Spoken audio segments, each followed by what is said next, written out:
Председателот на владата Димитар Ковачевски денеска преку официјалните владини канали имаше обраќање до јавноста. Во обраќањето премиерот се осврна на стабилноста и безбедноста на државата, економските импликации од продолжувањето на кризата, како и на активностите и мерките кои владата ги превзема со цел да ги ублажи и амортизира негативните последици од кризата. Според Ковачевски, пред нас стојат големи економски предизвици. Поради воените действија на Русија против Украина, глобалната енергетска и економска криза сега се продлабочува. Не очекува неизвестна година, каде економијата во Европа и светот ќе претрпи штети.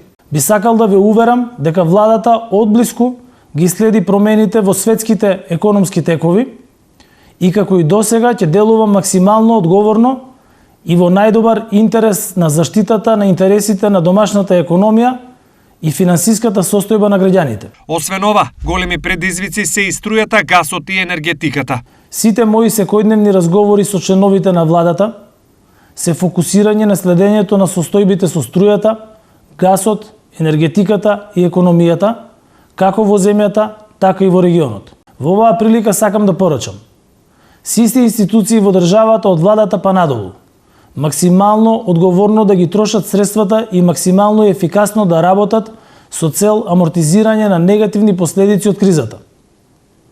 Сега е време за одговорност без отстапка. Од друга страна, Ковачевски потенцираше дека безбедносната состојба во државата е стабилна и во моментов нема никаква директна закана по безбедноста на Македонија.